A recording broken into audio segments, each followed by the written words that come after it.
علیکم ورحمۃ اللہ وبرکاتہ۔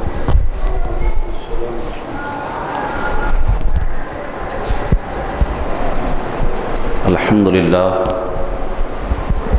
للہ رب العالمین والعاقبۃ للمتقین والصلاة والسلام علی سیدنا وسید الانبیاء والمرسلین وعلى آلہ واصحابہ اجمعین، اما بعد فاعوذ باللہ من الشیطان الرجیم، بسم اللہ الرحمن الرحیم۔ محمد رسول اللہ والذین معہ اشداء علی الکفار رحماء بینہم، تراہم رکعا سجدا یبتغون فضلا من اللہ ورضوانا۔ صدق اللہ مولانا العظیم، وبلغنا رسولہ النبی الامین الکریم، ونحن علی ذلک لمن الشاہدین والشاکرین، والحمد للہ رب العالمین۔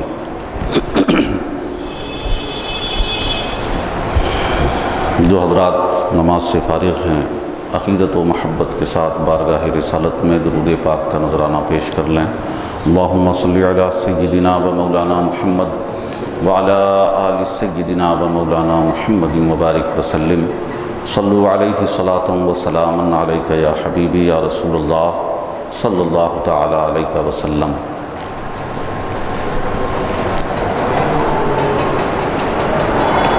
محترم حاضرین کرام، برادران ملت اسلامیہ، عزیزان گرامی،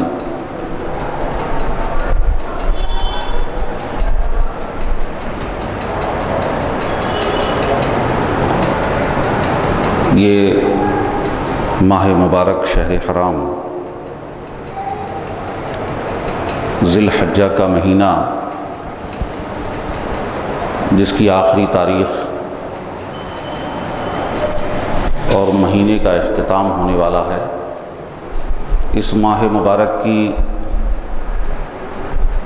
آخری تاریخ میں تاریخ اسلام میں کئی اہم حادثات ہوئے ہیں، جس میں سے تاریخ کا ایک عظیم حادثہ اسی ماہ مبارک کے اندر خلیفہ رسول امیر المؤمنین سیدنا عمر بن الخطاب رضی اللہ تعالی عنہ کی شہادت کا بھی عظیم واقعہ رونما ہوا ہے۔ اسی مناسبت سے آج میں آپ حضرات کے سامنے حضرت عمر فاروق رضی اللہ تعالی عنہ کی شخصیت، آپ کے مقام و مرتبے، آپ کی عظمت و فضیلت اور دین اور اسلام کے حوالے سے آپ کی خدمات سے متعلق بہت ہی مختصر گفتگو کرنے کی سعادت حاصل کر رہا ہوں۔ جیسا کہ آپ حضرات کو الحمدللہ معلوم ہے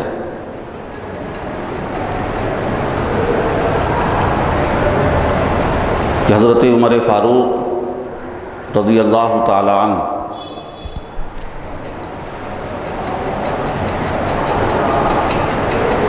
اللہ کے رسول صلی اللہ علیہ وسلم کے تمام صحابہ کرام میں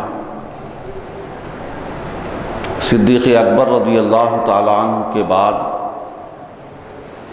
خلیفہ دوم ہیں، اور خلیفہ دوم کے ساتھ ساتھ یہ بھی اہل سنت و جماعت کا متفقہ عقیدہ ہے کہ امت میں حضرت صدیق اکبر رضی اللہ تعالیٰ عنہ کے بعد سب سے افضل ترین شخصیت حضرت عمر فاروق رضی اللہ تعالیٰ عنہ کی ہے۔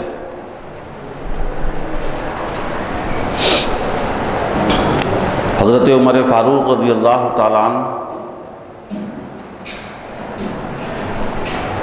کی عظمت اور آپ کی اہمیت کا ایک عظیم پہلو یہ ہے کہ مکے میں جب اللہ کے رسول صلی اللہ علیہ وسلم نے توحید اور اسلام کی دعوت کا آغاز فرمایا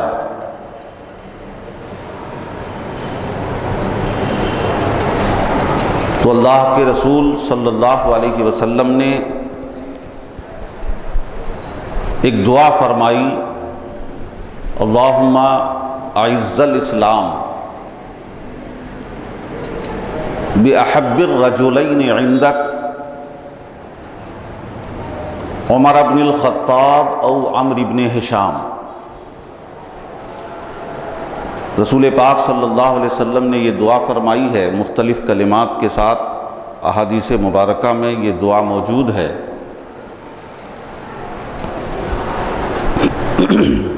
کہ آقا صلی اللہ علیہ وسلم نے یہ دعا فرمائی کہ اے اللہ اسلام کو غالب فرما، اللہم انصر الاسلام، اللہم اعز الاسلام، اے اللہ اسلام کی مدد فرما، اسلام کو غلبہ عطا فرما، بأحب الرجلین عندک، دو آدمی میں سے جو تیرے نزدیک زیادہ محبوب ہے اس کے ذریعے اسلام کو غلبہ عطا فرما۔ اور وہ دو میں سے اللہ کے رسول صلی اللہ علیہ وسلم نے فرمایا کہ دو میں سے اے اللہ تیرے نزدیک جو پیارا ہو اس کے ذریعے اسلام کو غلبہ عطا فرما۔ اور دونوں کا نام رسول پاک صلی اللہ علیہ وسلم نے حدیث پاک میں موجود ہے، ارشاد فرمایا عمر بن الخطاب او عمرو بن ہشام،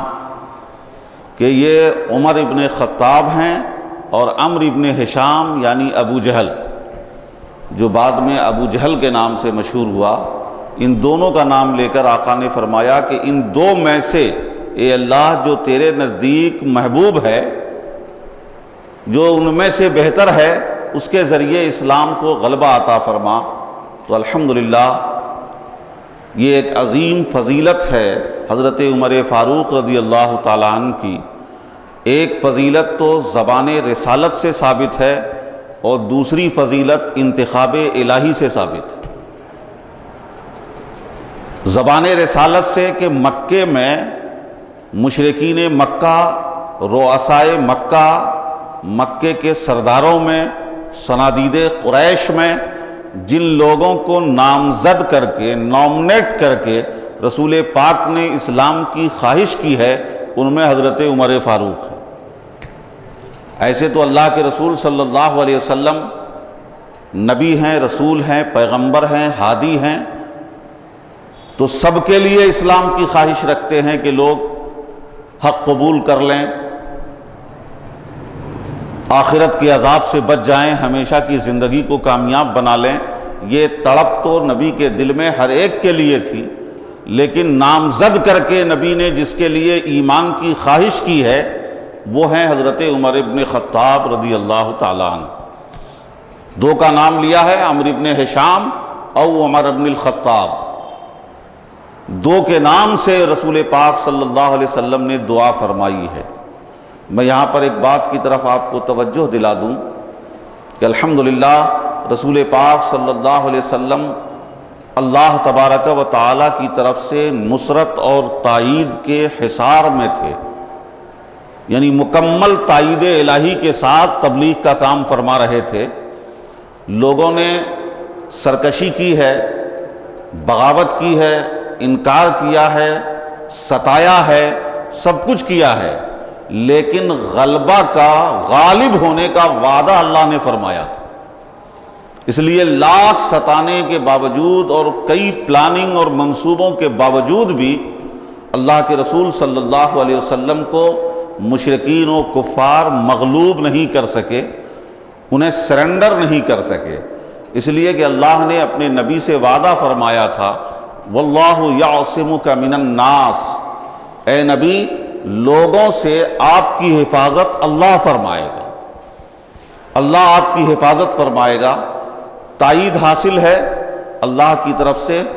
اب یہ اور بات ہے کہ اسلام کی دعوت اور حق کے پیغام میں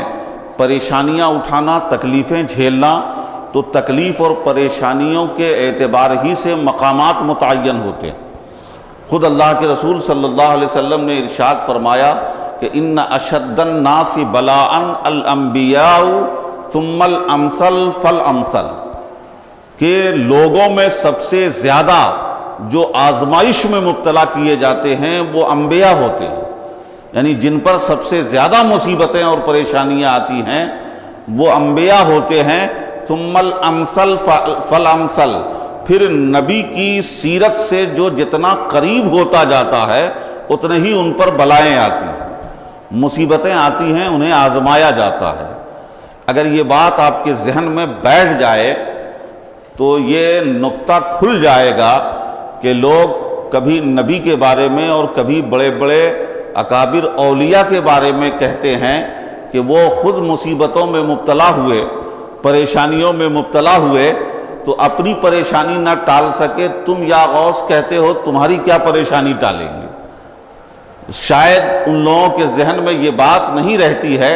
کہ ہماری مصیبتیں ہمیں پریشان کر کے ایمان و عمل کو خطرے میں ڈال دیتی ہیں، لیکن انبیاء اور نبی کی سیرت پہ چلنے والے اولیاء پہ آنے والی آزمائشیں ان کے اندر ایمان و عمل کے نور کو بڑھا دیتی ہیں،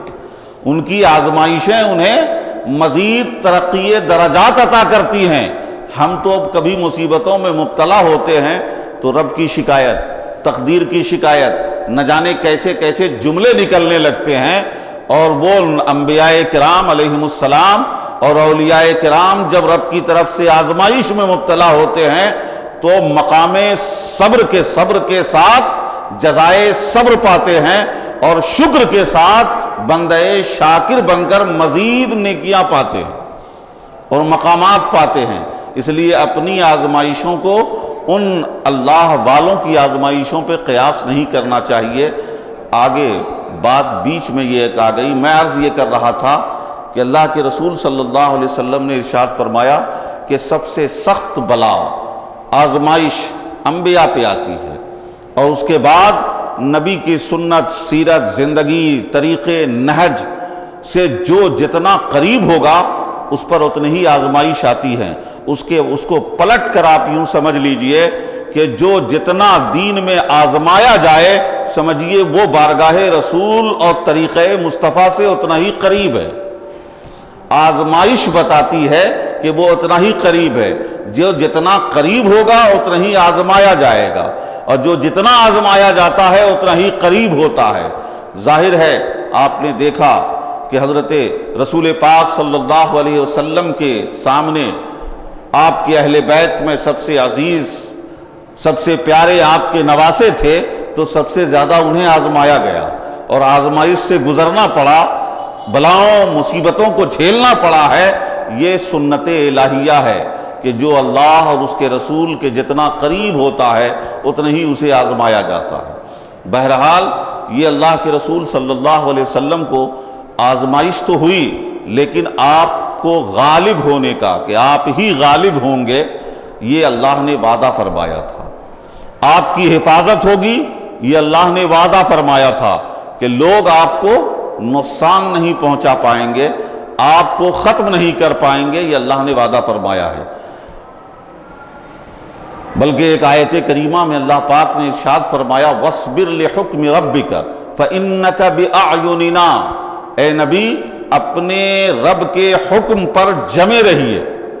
ڈٹے رہیے، قائم رہیے، جمے رہیے۔ فَإِنَّكَ بِأَعْيُنِنَا، آپ دنیا کے حالات سے پریشان نہ ہوں، اس لیے کہ آپ تو ہمارے نظروں کے سامنے ہیں، یعنی ہر وقت ہماری نگاہوں میں ہیں، ہماری نظروں میں ہیں، ہماری حفاظت میں ہیں، اس لیے آپ رب کے حکم پر ڈٹے رہیے، جمے رہیے، یہ اللہ نے وعدہ فرمایا تھا۔ اس کے باوجود اللہ کے رسول صلی اللہ علیہ وسلم نے نام لے کر کہ اللہم اعز الاسلام باحب الرجلین عندک عمر بن الخطاب او عمرو بن ہشام، کہ اللہ تیرے نزدیک جو دو میں سے پیارا ہو اس کو اسلام، اس کے ذریعے اسلام کو غلبہ عطا فرما۔ مطلب یہ تھا کہ اسے مسلمان بننے کی توفیق عطا فرما، اسے مومن بننے کی توفیق عطا فرما کہ وہ مسلمان اور مومن ہو جائیں تاکہ اسلام کو غلبہ ملے۔ یہاں پر ایک بات کی طرف آپ کو توجہ دلا دوں کہ نبی کی دعا نے بتا دیا کہ سوسائٹی اور معاشرے کے اندر کچھ افراد ایسے ہوتے ہیں کہ اگر وہ افراد کسی مشن اور تحریک میں ساتھ ہو جائیں تو اس تحریک کو جان مل جاتی ہے، اسے بل مل جاتا ہے، اسے سپورٹ ملتا ہے اور وہ تحریک کے لیے معاون ثابت ہوتے ہیں۔ یہ نبی کی دعا بتا رہی ہے، اس لیے یہ بات ذہن میں رہے۔ بعض لوگ کبھی کبھی احساس کمتری میں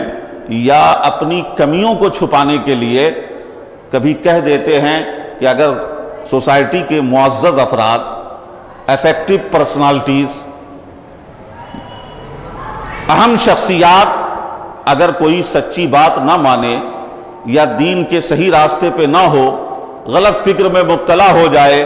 تو کہتے ہیں ارے وہ بھٹک گئے ہیں، گمراہ ہو گئے ہیں، اللہ امیر غریب نہیں دیکھتا ہے، بڑا چھوٹا نہیں دیکھتا ہے، اللہ کی بارگاہ میں غریب بھی معزز ہے، جو ایمان والا ہے، جو صحیح عقیدے والا ہے وہی اللہ کے نزدیک مقبول ہے۔ یہ سارے جملے صحیح ہیں، یہ بات صحیح ہے کہ اللہ کے نزدیک مقبولیت کا مدار غریبی اور امیری نہیں ہے، بڑا و چھوٹا نہیں ہے، یہ مقبولیت آخرت کا نتیجہ ہے۔ یہ مقبولیت، یہ مقام، یہ کامیاب ہونا، مرتبے پانا، فلاح پا جانا، یہ بامراد ہونا آخرت کے اعتبار سے اس میں امیر غریب چھوٹے بڑے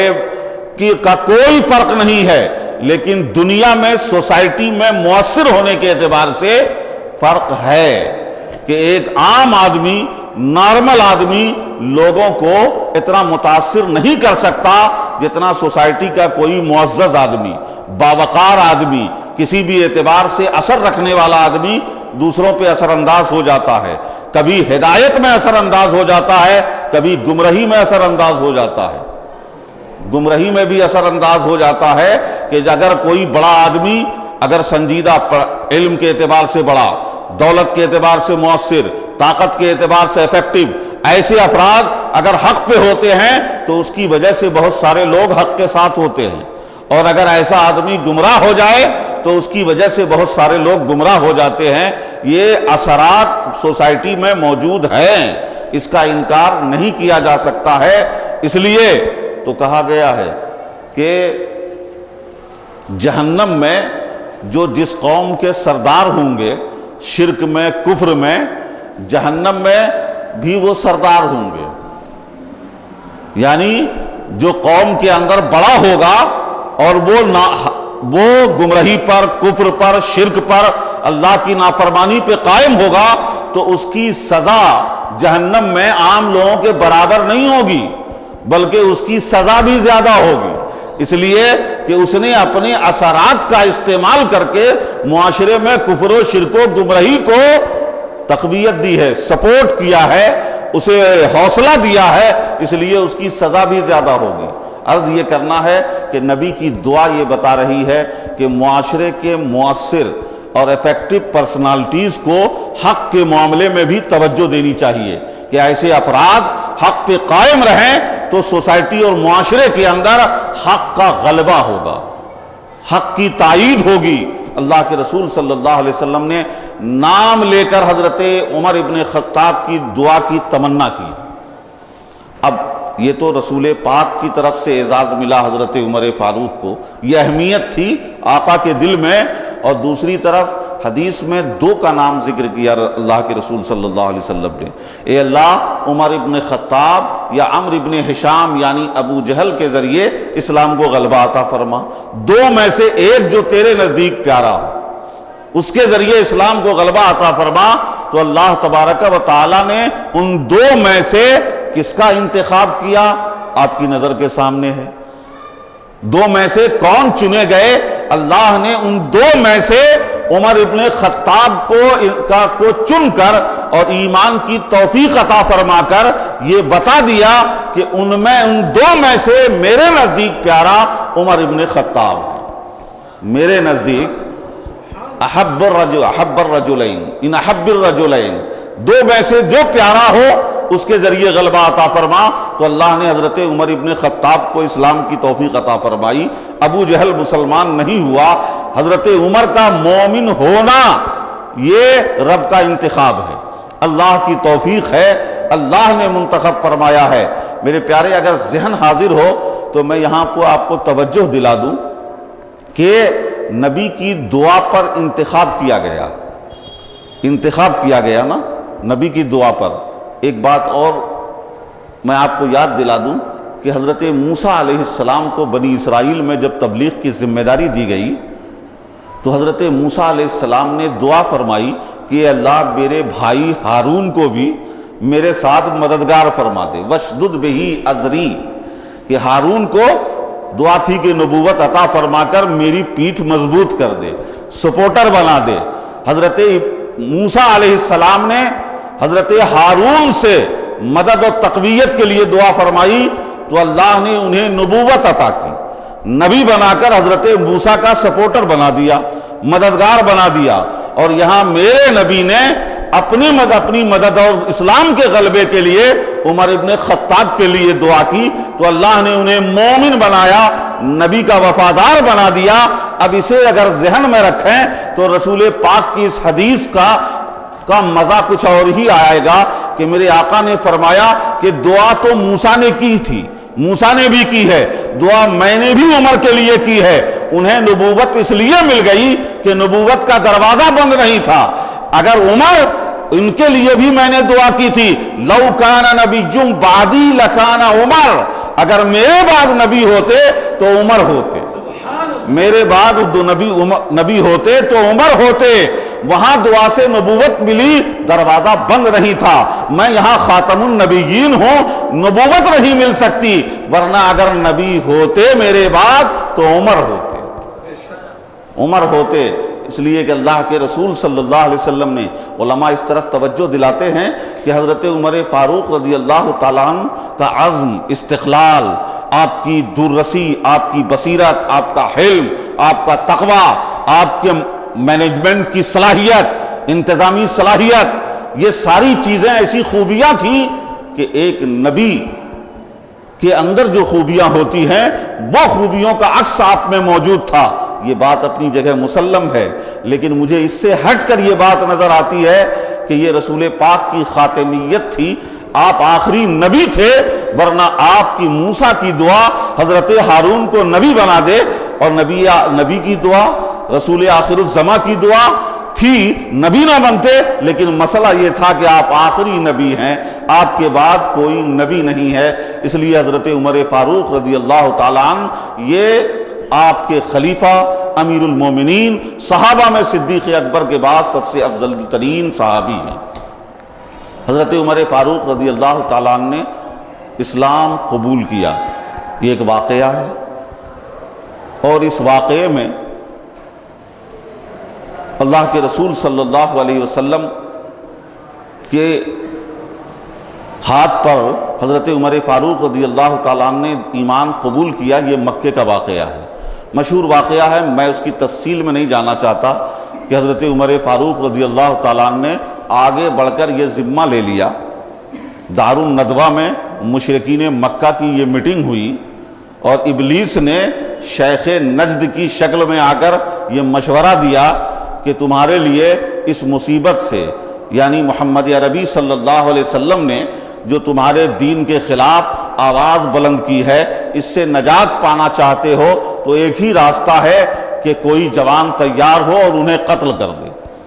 اس خدمت کے لیے، اس کام اور مشن کو پورا کرنے کے لیے حضرت عمر فاروق رضی اللہ تعالیٰ عنہ نے اپنے آپ کو پیش کیا۔ بڑے بے باک، جری، بہادر تھے۔ آپ نے بڑی بے باکی سے پیش کیا کہ میں محمد عربی صلی اللہ علیہ وسلم کو قتل کر دوں گا، لیکن اللہ نے جس کی حفاظت کا ذمہ لیا ہے اسے کون چکھے، جسے مولا رکھے اسے کون چکھے۔ اللہ کے رسول صلی اللہ علیہ وسلم کو کیا قتل کرتے، یہ اللہ کی طرف سے ایک تدبیر اور ایک راستہ ہموار ہوا کہ حضرت عمر فاروق جوش و جلال میں تلوار لے کے چلے ہیں قتل کرنے۔ کہاں جا رہے ہیں؟ تو محمد عربی کو قتل کرنے جا رہے ہیں، قتل کرنے جا رہے ہیں۔ راستے میں معلوم ہوا، ایک صاحب ملے، انہوں نے کہا کہ تم رسول اللہ کو قتل کرنے جا رہے ہو، محمد صلی اللہ علیہ وسلم کو، پہلے اپنی بہن اور بہنوئی کی خبر لو۔ پلٹ گئے، جا کر ان کو دیکھا تو بند کمرے میں قرآن پاک کی تلاوت کر رہے تھے۔ دروازہ کھٹکھٹایا، واقعہ تفصیلی ہے، مختصر طور پر سمیٹ کر میں آگے بڑھ رہا ہوں کہ اپنی بہن اور بہنوئی کو دیکھا، انہوں نے قرآن شریف کو چھپا دیا، لیکن اصرار کرنے پر نکالنا پڑا۔ حضرت عمر فاروق رضی اللہ تعالیٰ عنہ نے سورہ طٰہٰ کی تلاوت کی، وہیں سے دل میں انقلاب پیدا ہوا، قرآن کا اعجاز ظاہر ہوا اور قرآن کی تاثیر آپ کے دل و دماغ کو چھا گئی۔ حضرت عمر فاروق وہیں سے متاثر ہوئے، رسول پاک صلی اللہ علیہ وسلم کی بارگاہ میں پہنچے۔ آقا علیہ السلام دار ارقم میں چند صحابہ کے ساتھ تشریف فرما تھے۔ یہ ساری نشانیاں بہت دنوں تک حال تک موجود تھی، لیکن آج کے حالات نے جہاں آثار دشمن اسلام کے آثار کو مٹانے والی حکومت نے ایک آثار کو مٹا ڈالے ہیں، وہ سارے آثار مٹ گئے کہ رسول پاک صلی اللہ علیہ وسلم حرم مکہ کے قریب میں دار ارقم تھا، جہاں آقا علیہ السلام صحابہ کے ساتھ کھلے عام تبلیغ سے پہلے تشریف فرما ہوتے تھے۔ دار ارقم میں حضرت عمر فاروق رضی اللہ تعالیٰ عنہ گئے، دروازے پر دستک دی، لوگوں نے دیکھا کون؟ عمر آئے ہیں۔ کچھ صحابہ گھبرا گئے کہ عمر آئے ہیں، ان کے جلال سے لوگ پہلے ہی ڈرے ہوئے تھے، خوف زدہ تھے، سہمے ہوئے تھے، لیکن حضرت امیر حمزہ رضی اللہ تعالیٰ عنہ نے فرمایا کہ کھول دو دروازہ، اگر عمر صحیح نیت سے آیا ہے تو اچھی بات ہے، اور اگر غلط نیت سے آیا ہے تو اسی کی تلوار سے اس کی گردن اڑا دی جائے گی۔ یہ حضرت امیر حمزہ حضرت رسول پاک صلی اللہ علیہ وسلم کے چچا تھے، آپ نے حوصلہ دے کر دروازہ کھلایا، اور حضرت عمر فاروق رضی اللہ تعالیٰ عنہ جب اندر داخل ہوئے تو رسول پاک کے سامنے کھڑے، ساکت و جامد، سکتہ طاری ہے، کھڑے ہیں، کچھ بول نہیں پا رہے ہیں، عجیب کیفیت طاری ہے۔ رسول پاک صلی اللہ علیہ وسلم نے آپ کے کپڑے کو پکڑ کر جھٹکا دیا، اے عمر، کیا ابھی بھی وقت نہیں آیا ہے کہ تم اسلام قبول کر لو؟ الحمدللہ حضرت عمر فاروق نے نبی پاک صلی اللہ علیہ وسلم کے جھٹکنے کے بعد آگاہ ہوئے اور آپ نے کلمہ پڑھ کر اسلام قبول کیا۔ جیسے ہی حضرت عمر فاروق نے اسلام قبول کیا، سارے صحابہ نے اللہ اکبر کا نعرہ لگایا۔ یہ اسلام میں پہلا نعرہ تھا، پہلی بار صحابہ نے دار ارقم میں حضرت عمر ایمان لے آئے، عمر مسلمان ہو گئے۔ عمر جیسے سخت جان، سخت دل، اسلام کے مخالف، وہ مومن ہو گئے، مسلمان ہو گئے۔ مسلمانوں پر ایک وقت میں کئی اثرات دل و دماغ پہ آئے ہوں گے کہ جو مسلمان اپنے آپ کو کمزور دیکھ رہے تھے، جو مسلمان حالات کو دیکھ کر اپنے مستقبل کے بارے میں کہ اسلام کا، مسلمانوں کا فیوچر کیا ہوگا، کچھ ان پر واضح نہیں ہو پا رہا تھا۔ یقیناً جیسے ہی حضرت عمر نے کلمہ پڑھا ہوگا، عمر کے ایمان پر خوشی اور عمر کے مسلمان ہونے سے مسلمانوں کو اپنے مستقبل کے روشن ہونے کے آثار نظر آ رہے تھے۔ یہ ساری چیزوں، یہ سارے احساسات نے جب قلب و ذہن پر ہجوم کیا تھا، تو اسی ہجوم میں جذبات کے جب ہجوم ہوتے ہیں تو جذبات میں نعرے نکل جاتے ہیں۔ نعرہ لگا دیا، اللہ اکبر کا نعرہ بلند ہوا۔ الحمدللہ صرف اتنا ہی نہیں ہوا، حضرت عمر فاروق رضی اللہ تعالیٰ عنہ نے جب اسلام قبول کیا تو سب سے پہلے ایک بات پر تو توجہ دیں کہ اللہ تبارک و تعالیٰ جسے چن لیتا ہے، نبی جس کے لیے دعا فرما دیتے ہیں، اب وہ چلے تھے نبی کو قتل کرنے، لیکن الحمدللہ جو قتل رسول پاک کے قتل کا ارادہ لے کر چلے تھے، خود ہی رسول پاک کے اسیر ہو گئے، غلام ہو گئے، کہیے تو آپ کے عشق کے قتیل ہو گئے، آپ ہی کی محبت میں گرفتار ہو گئے۔ اور الحمدللہ یہ اسلام کی حقانیت کی ہر روز قائم ہونے والی دلیلوں میں سے ایک بڑی دلیل ثابت ہوئی۔ اور جب حضرت عمر فاروق رضی اللہ تعالیٰ عنہ نے اسلام قبول کیا تو آپ نے پہلا عریضہ یہ رکھا کہ یا رسول اللہ صلی اللہ علیہ وسلم، حضور ہم حق پر ہیں، اگر اسلام حق ہے تو ہم یہ بند کمروں میں کیوں نماز پڑھیں، چلیں ہم مکے میں کعبہ اور حرم کے اندر پہنچ کر ہم اپنی عبادت کریں گے اور دیکھتے ہیں کس کی ہمت ہوتی ہے جو مسلمانوں کو روک دے۔ الحمدللہ مسلمان رسول پاک صلی اللہ علیہ وسلم کی قیادت میں حرم مکہ میں آئے، اور حرم مکہ میں آ کر مشرکین مکہ اس وقت ٹولیاں بنا کر ایک گروپ بنا کر بیٹھے رہا کرتے تھے۔ ان کے سامنے حرم مکہ میں آ کر حضرت عمر فاروق نے اسلام کا اعلان کیا اور مسلمانوں نے کھلے عام حرم مکہ میں نماز ادا کی، نماز پڑھی۔ کسی کافر مشرک کی ہمت نہیں ہوئی کہ عمر کے ہوتے ہوئے مسلمانوں کو چھیڑ دیا جائے، انہیں کچھ نقصان پہنچانے کا ارادہ کیا جائے۔ میرے پیارے، میں انتہائی ادب و احترام کے ساتھ ایک بات کی طرف توجہ دلا دوں کہ وہ مسلمان اسلام ایمان کا وہ خیرخواہ ہو ہی نہیں سکتا جو حضرت عمر فاروق رضی اللہ تعالیٰ عنہ کے اس عظمت اور آپ کے اس احسان کو فراموش کر دے، جس عمر نے غریبی کے عالم میں، مفلسی کے حال میں، بے سہارا ہونے کے حالت میں، جب طاقت نہیں تھی، قوت نہیں تھی، تو تنہا عمر نے پورے مشرق میں اسلام کو غلبہ عطا کیا ہے۔ آج اسی عمر فاروق کو رضی اللہ تعالیٰ عنہ کو اگر کچھ مسلمان کہلانے والے دین سے باہر معاذ اللہ اور ان پہ لعن طعن و تبرہ کرتے ہیں تو خدا کی قسم وہ دنیا میں سب کچھ ہو سکتے ہیں، مومن نہیں ہو سکتے، مسلمان نہیں ہو سکتے۔ عمر فاروق رضی اللہ تعالیٰ عنہ جن کے لیے نبی نے ایمان کی خواہش کی، جنہیں اللہ نے نبی کی دعا پر اللہ نے انتخاب کیا، اور پھر عمر کے ایمان کے بعد جو اسلام کا غلبہ ہوا ہے، ظاہر سی بات وہ نظر بندی کا دور، مسلمان ہوتے تھے چھپ کے خفیہ طور پر بند کمروں میں اپنی عبادت کرتے تھے، قرآن کی آیتیں جو نازل ہوتی تھیں وہ تلاوت کرتے تھے، رسول پاک صحابہ کو لے کر خاموش خفیہ دار ارقم میں بیٹھتے تھے، اور باقی مسلمان چھپ چھپ کے رہا کرتے تھے۔ یہ نظر بندی کا دور تھا۔ اس نظر بندی کو توڑنے والے کا نام عمر فاروق ہے، اعلانیہ اسلام کو عام کرنے والے کا نام عمر فاروق ہے رضی اللہ تعالیٰ عنہ۔ اور جب حضرت عمر فاروق رضی اللہ تعالیٰ عنہ مسلمان ہو گئے تو آپ ایک بات دیکھیں، ایک تو حضرت عمر کے آنے سے جو تقویت ملی ہے، اسلام کو جو تقویت ملی ہے، جو سپورٹ ملا ہے، اس کے علاوہ جب کھل کے سامنے آ گئے تو حضرت عمر کے مسلمان ہونے کے بعد مزید لوگوں میں مسلمان ہونے کی ہمت بڑھ گئی، حوصلہ مل گیا۔ جن کے اندر حق کی طرف مائل ہو رہے تھے لیکن معاشرے کا خوف طاری تھا، لوگوں کا دباؤ تھا، پریشر تھا، اور دباؤ اور پریشر میں اور معاشرے کے مصائب کو دیکھتے ہوئے لوگوں کے بائیکاٹ کا احساس کرتے ہوئے لوگ رک جاتے تھے۔ ان پر اگر حق کا کچھ اثر بھی ہوتا تو اسے جھٹک دیا کرتے تھے۔ الحمدللہ حضرت عمر کے آنے کے بعد مسلمان ہونے والوں کو جہاں ہمت ملی، وہیں جو لوگ مسلمان نہیں ہوئے تھے انہیں بھی حوصلہ و ہمت ملا، اور وہ بڑی تیزی سے اسلام میں داخل ہونے لگے۔ الحمدللہ ایک ہی پہلو پر اگر بات کی جائے تو بات بڑی لمبی ہو سکتی ہے، لیکن میں آگے بڑھتا ہوں کہ حضرت عمر فاروق رضی اللہ تعالیٰ عنہ کی یہ خصوصیت ذہن میں رکھ لیں کہ الحمدللہ اللہ کے رسول صلی اللہ علیہ وسلم نے نام لے کر ان کے ایمان کی آرزو کی، اللہ نے نبی کی دعا پر عمر کا انتخاب فرمایا۔ حضرت عمر کے ایمان لانے کے بعد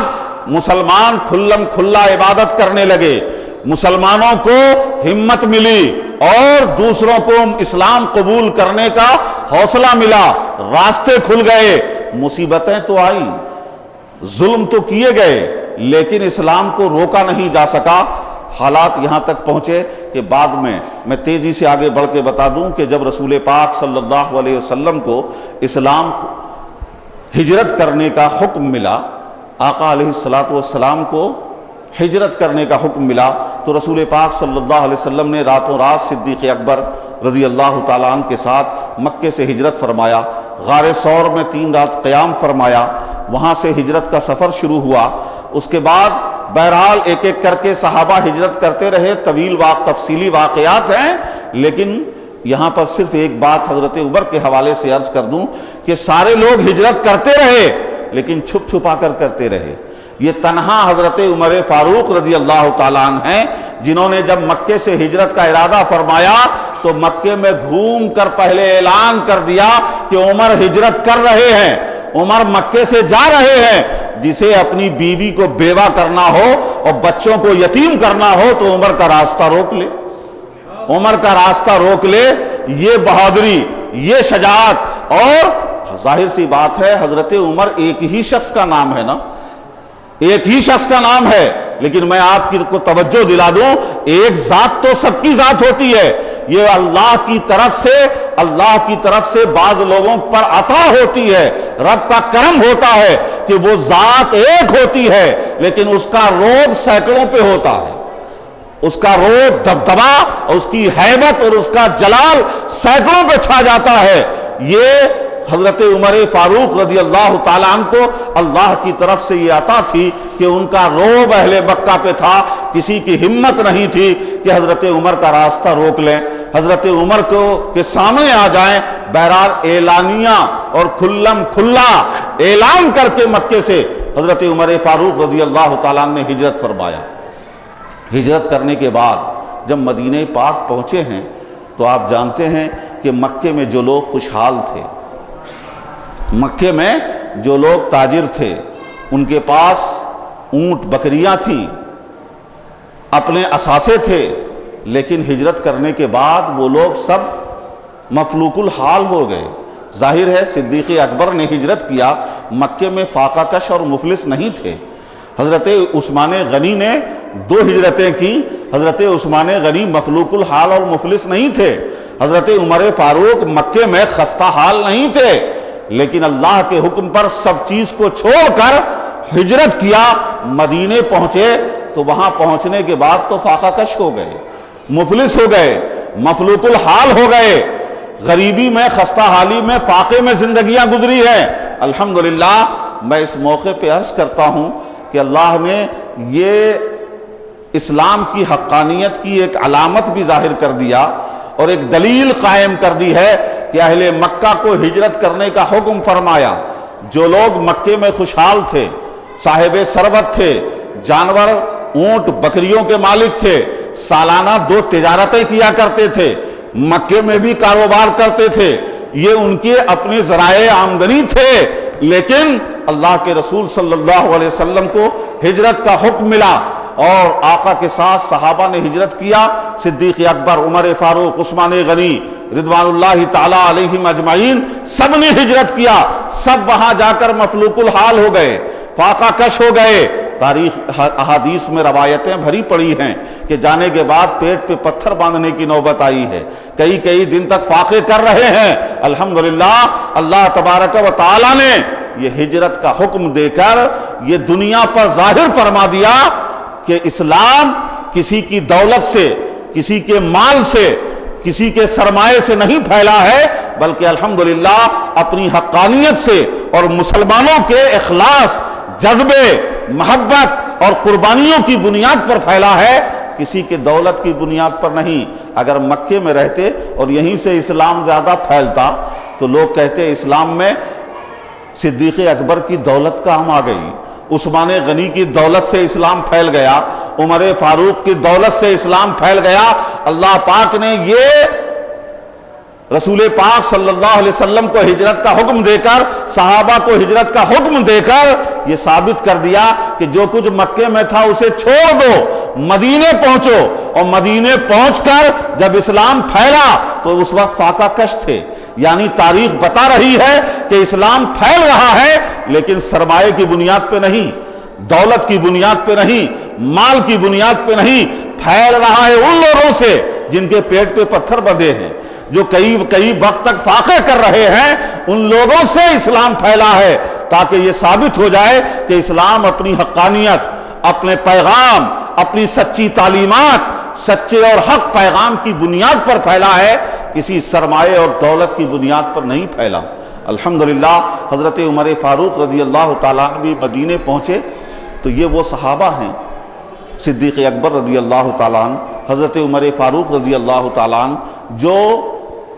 شروع سے لے کر ایمان لانے سے لے کر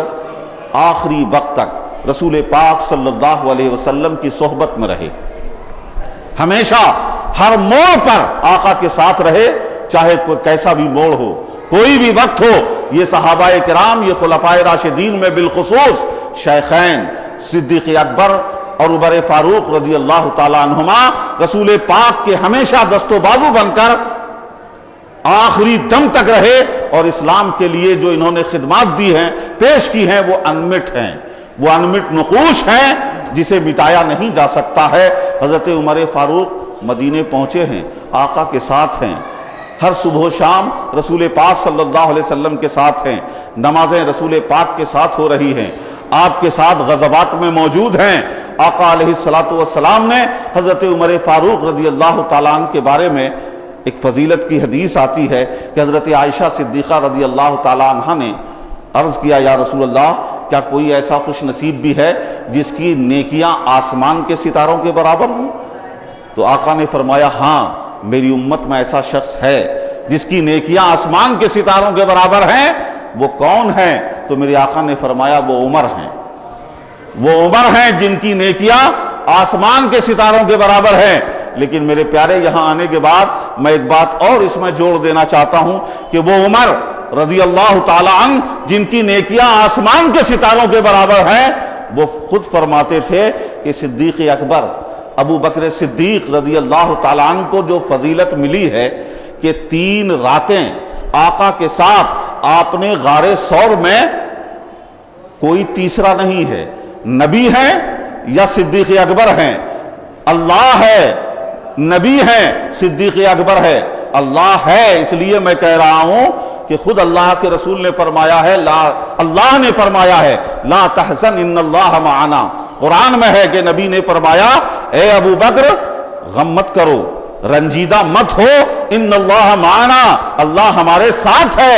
تو اس غار ثور میں جہاں اللہ رسول کے علاوہ اگر کوئی ہے تو ابو بکر صدیق ہیں، صدیق اکبر ہیں۔ علماء نے فرمایا کہ ذرا اندازہ کرو کہ یہ تل ہے نا، تل کا تیل آتا ہے، تل کی چٹنی بناتے ہیں، یہ تل کو مختلف پھولوں کی خوشبو میں بسایا جاتا ہے 3 دن تک۔ ایک دن ایک رات اس تل کو کسی پھول کے اندر رکھ دیا جائے تو وہ اس کا ایسنس لے لیتا ہے، یعنی اس کی خوشبو کھینچ لیتا ہے، اور تل کا تیل اس پھول کی خوشبو میں بس جاتا ہے۔ جس پھول میں تل رکھا جائے، علماء نے فرمایا کہ یہ تل ایک رات، ایک دن ایک رات پھول میں رکھا جائے تو بس جاتا ہے، اس کی خوشبو لے لیتا ہے۔ الحمدللہ ذرا غور کرو، غار میں صدیق اکبر 3 دن 3 رات صرف مصطفیٰ کے ساتھ قرب مصطفیٰ میں ہیں، اس صدیق کے اوپر فیضان کا کیا عالم ہوگا، کیسے جلوے ہوئے ہوں گے، کیسے سیرت مصطفیٰ میں اور جلوہ مصطفیٰ میں صدیق اکبر بس گئے ہوں گے، جنہیں 3 رات مصطفیٰ کے ساتھ گزارنے کا موقع ملا۔ حضرت عمر فاروق رضی اللہ تعالیٰ عنہ فرماتے ہیں کہ ابو بکر میری زندگی کی ساری نیکیاں لے لیں اور مجھے وہ 3 راتوں کی عظمتیں، فضیلتیں دے دیں جو انہوں نے آقا کے ساتھ گزاری ہیں۔ وہ 3 رات کی فضیلت حضرت عمر کی ساری نیکیوں پہ بھاری ہے۔ حضرت عمر رضی اللہ تعالیٰ عنہ کی نیکیاں ستاروں کے برابر ہیں۔ اللہ کے رسول صلی اللہ علیہ وسلم نے فرمایا کہ لو کان نبی بعدی لکان عمر، اگر میرے بعد نبی ہوتے تو وہ عمر ہوتے، لیکن میں خاتم النبیین ہوں، ختم بی النبیون، مجھ پر نبوت ختم کر دی گئی ہے، میں آخری نبی ہوں۔ میرے پیارے، جب اس امت میں نبی پاک صلی اللہ علیہ وسلم نے جن کے ایمان کی آرزو کی، اللہ نے جسے منتخب کیا، وہ مومن مسلمان صدیق اکبر حضرت عمر فاروق نبی نہ ہو سکے تو اب قیامت تک اس امت میں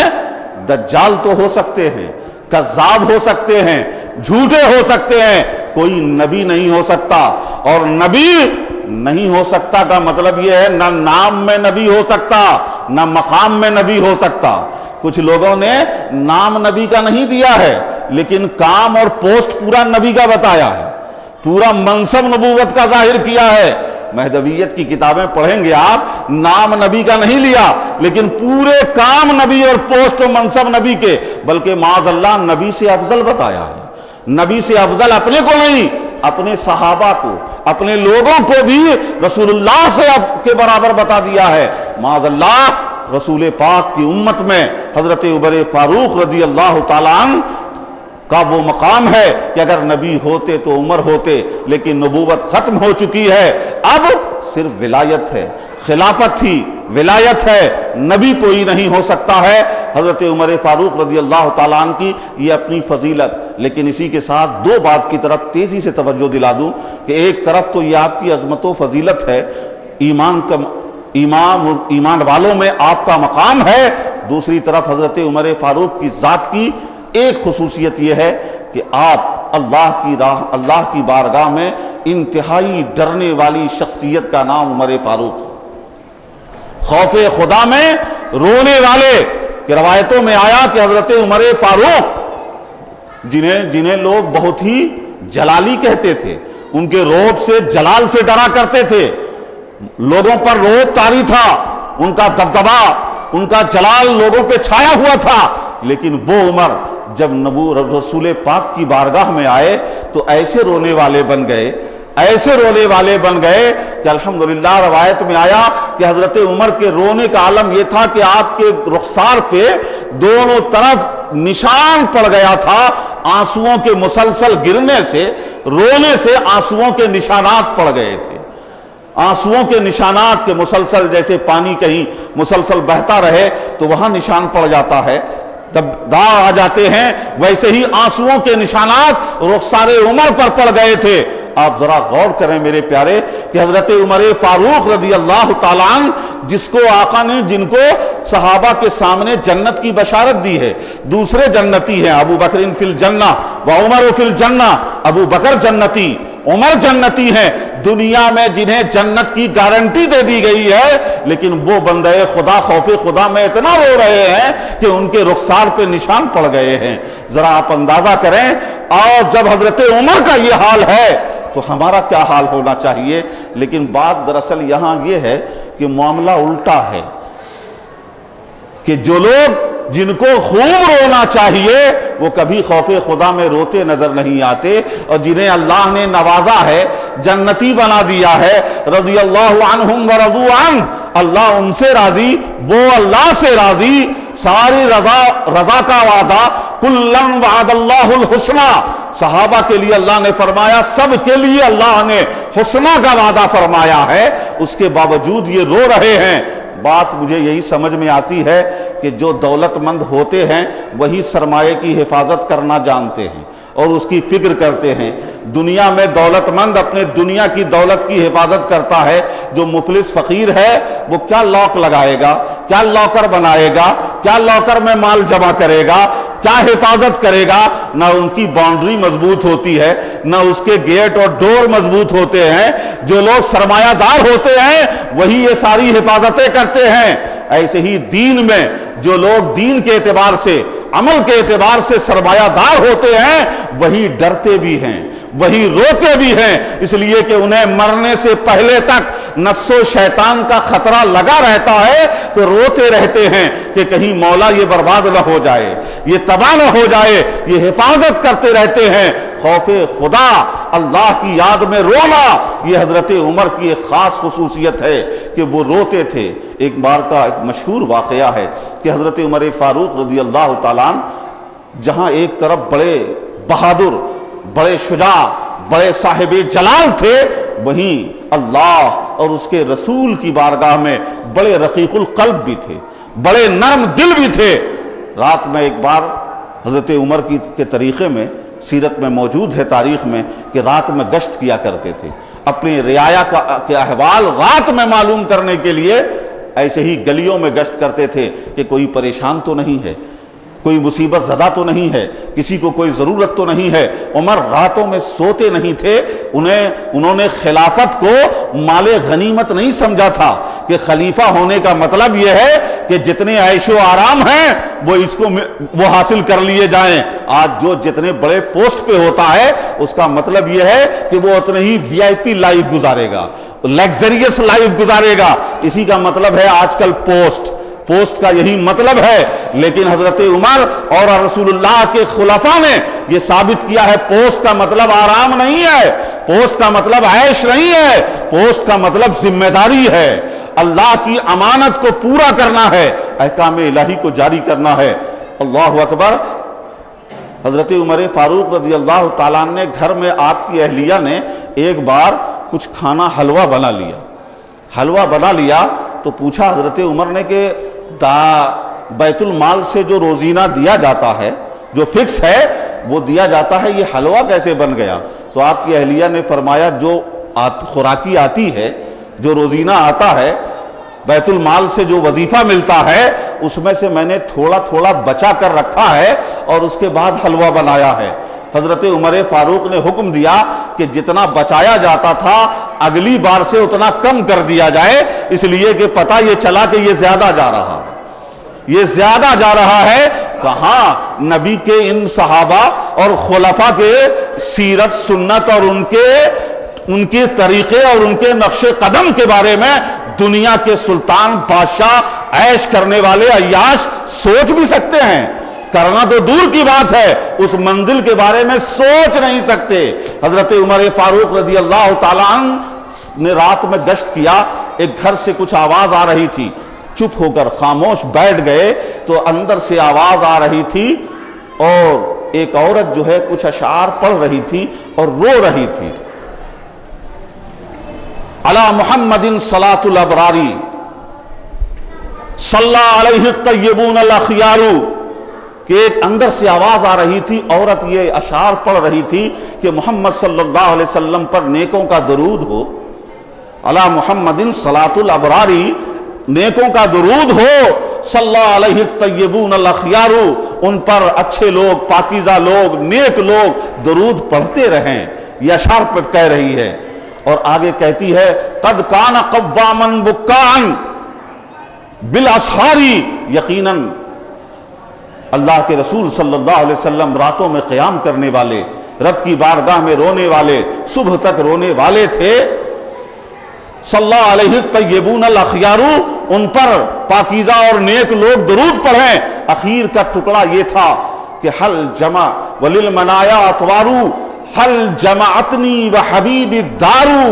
یہ شعر، یہ مصرع بار بار وہ عورت پڑھ کے رو رہی تھی۔ اور اس مصرے کے ترجمے پہ غور کریں کہ اس میں وہ کہتی ہے حل جمعتنی حل جمعتنی وحبیب الدار، کہ کیا کوئی ایسا گھر ہے کہ کاش مجھے اور میرے محبوب کو یکجا کر دے،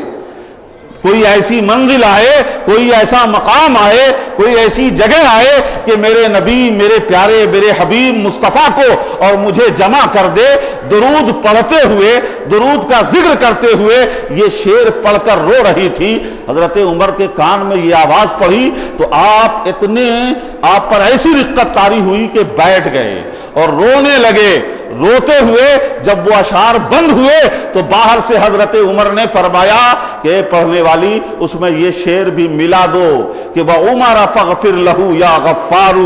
کہ اے اللہ عمر کو بھی بخش دے اے بخشنے والے۔ نبی کا ذکر ہو رہا تھا، رسول پاک کی محبت کا تذکرہ کر رہی تھی۔ حضرت عمر اتنے رقیق کہ دل پر وہ اثر ہوا کہ آپ محبت رسول کو یاد کر کے محبت رسول میں نڈھال ہو کر بیٹھ گئے۔ میرے پیارے، بتانا یہ ہے کہ جہاں نبی کا ذکر ہو، رسول پاک کا ذکر ہو، وہاں ذکر سننے والے امتی پہ دل و دماغ پہ بوجھ نہیں آتا ہے، بلکہ محبت کے چشمے پھوٹ جاتے ہیں، محبت کے چشمے پھوٹتے ہیں۔ یہ صحابہ کا انداز ہے، یہ خلفائے راشدین کا انداز ہے۔ اور آج ہم اس دور سے گزر رہے ہیں کہ اگر نبی کی نعت پڑھی جائے، آپ کی محبت کا ذکر کیا جائے تو نہ جانے کتنے طرح طرح کے اعتراضات کیے جائیں گے، سوالات پیدا ہوں گے، کیڑے پیدا ہوں گے، وہ نبی کی محبت کے اشعار سن کے دلوں میں محبت پیدا نہیں ہوتی ہے، جذبات پیدا نہیں ہوتے ہیں۔ اللہ اکبر۔ حضرت عمر فاروق رضی اللہ تعالیٰ عنہ نے اس محبت کے اشعار کو سن کر رونے لگے۔ پڑھنے والے نے نبی کی یاد دلا دی، نبی کی محبت جگا دی، رونے لگے۔ رو کر عمر نے بتا دیا کہ سنو، خلافت الگ چیز ہے، عبادت الگ چیز ہے، راتوں میں نمازیں پڑھنا عبادت کرنا الگ چیز ہے، اور راتوں میں خوف خدا میں رونا الگ چیز ہے، اور نبی کی محبت میں رونا یہ بھی الگ چیز ہے۔ اس کی دلیل الگ ہے، اس کی دلیل الگ ہے۔ نماز ہے، محبت رسول کی دلیل نہیں ہے۔ نماز کے علاوہ محبت رسول کی دلیل یہ ہے کہ جب نبی کا نام آئے تو دل میں نرمی پیدا ہو جائے، دل میں رقت پیدا ہو جائے، آنکھوں سے آنسو نکلنے لگے۔ یہ محبت رسول کی دلیل ہے۔ اللہ تبارک و تعالی ہمیں اور آپ کو خلفائے راشدین بالخصوص حضرت عمر فاروق رضی اللہ تعالیٰ عنہ کی حیات طیبہ سے درس و سبق حاصل کرنے کی توفیق عطا فرمائے، آپ کے نقش قدم پہ چلنے کی توفیق عطا فرمائے، آپ کے محبت کرنے والوں میں شامل فرمائے، اور آپ کے ساتھ ہمارا حشر فرمائے۔ وآخر دعوانا ان الحمدللہ رب العالمین۔ السلام علیکم۔